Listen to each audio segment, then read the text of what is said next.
ओम श्री गणेशाय नमः। ओम नमः शिवाय। हम लोग सुन रहे हैं शिष्य महापुराण रुद्र संहिता पार्वती खंड। आज से है अध्याय 47। धीरे धीरे धीरे शिव पुराण ऐसा होता जा रहा है जो कि हम लोग पहले से ही जानते हैं, परंतु सुनने में जो मजा आ रहा है, सुनिए, शेयर करिए। और अभी तक आपने मेरा यूट्यूब चैनल सब्सक्राइब नहीं किया है तो तुरंत ही सब्सक्राइब करिए। आइए सुनते हैं पाणी ग्रहण के लिए हिमालय के घर शिव के गमनोत्सव का वर्णन। ब्रह्मोवाच ततः शैलवरसोऽपि प्रीत्या दुर्गोपवीतकं कारयामास सोत्साहं वेदमन्त्रे शिवस्य च। अथ विष्णवादयो देवा मुनयः सकुतूहलं हिमाचल प्रार्थनाया विवेशान्तर्गृहं गिरेः। श्रुत्याचारं भवाचारं विधाय च यथार्थतः शिवामलङ्कृता चक्रुः शिवदत्तविभूषणैः। प्रथमं स्नापयित्वा तां भूषयित्वाथ सर्वशः निराजिता सखीभिश्च विप्रपत्नीभिरेव च। अहताम्बरयुग्मेन शोभिता वरवर्णिनी वीरराज महाशैल दुहिता शंकर प्रिया कंचुकी परमा दिव्या नानारत्नान्विताद्भुता विद्रुता च तया देव्या विलसत्यन्तिकं मुने। साबभार तदाहारं दिव्यरत्नसमन्वितं बलयानि महार्हाणि शुद्धचामीकराणि च। सीता तत्रैव सुभगा ध्यायन्ती मनसा शिवं शुशुभेयति महाशैल कन्यकात्री जगत्प्रसूः। तदोत्सवो महानासीत् उभयत्र मुदावहः। दानं बभूव विविधं ब्राह्मणेभ्यो विवर्णितम् अन्येषां द्रव्यदानं च बभूव विविधं महत्। गीतवाद्य विनोदश्च तत्रोत्सव पुरस्सरम्। अथ विष्णुरहं धाता शक्राद्या अमरास्तथा मुनयश्च महाप्रीत्या निखिलाः सोत्सवा मुदा। सुप्रणम्य शिवां भक्त्या स्मृत्वा शिवपदाम्बुजं सम्प्राप्य हिमगिर्याज्ञां स्वं स्थानं समाश्रिताः। एतस्मिन्नन्तरे तत्र ज्योतिः शास्त्रविशारदः हिमवन्तं गिरीन्द्रं तं गर्गो वाक्यमभाषत। गर्ग उवाच हिमाचलधराधीश स्वामिन् कालीपितः प्रभो पाणिग्रहार्थं शम्भुं चानय त्वं निजमन्दिरं।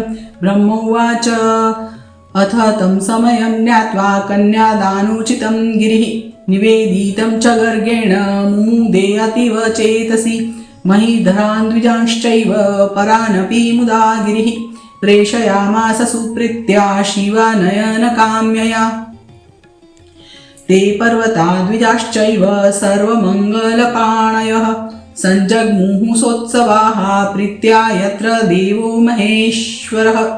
तदा वादित्रघोषेण ब्रह्मघोषेण भूयसा महोत्साहो अभवत् तत्र गीतनृत्यान्वितेन ही।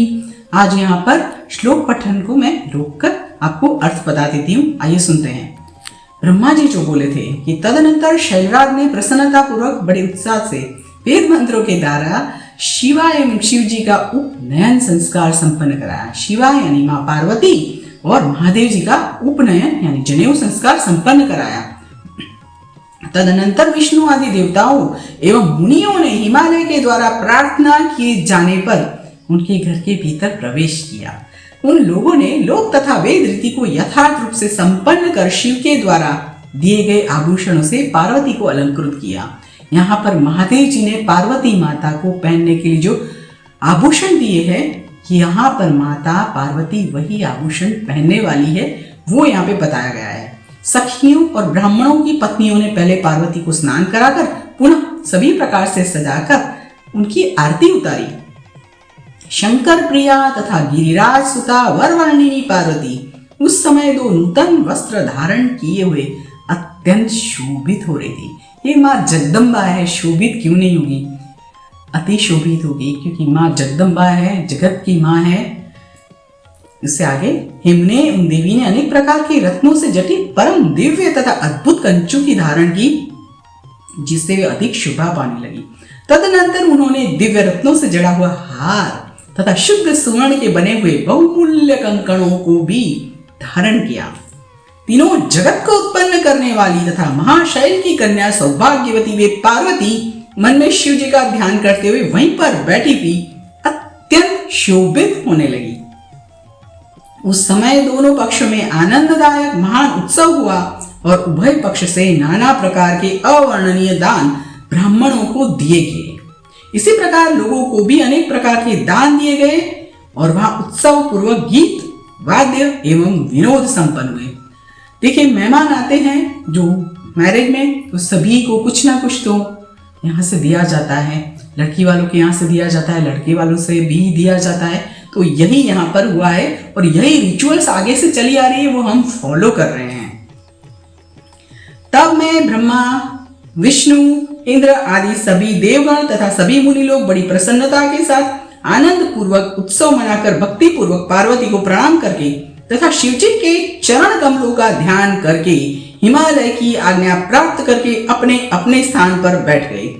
इसी समय वहां ज्योतिष शास्त्र के पारंगत विद्वान गर्गाचार्य उन गिरिराज हिमालय से यह वचन कहने लगे।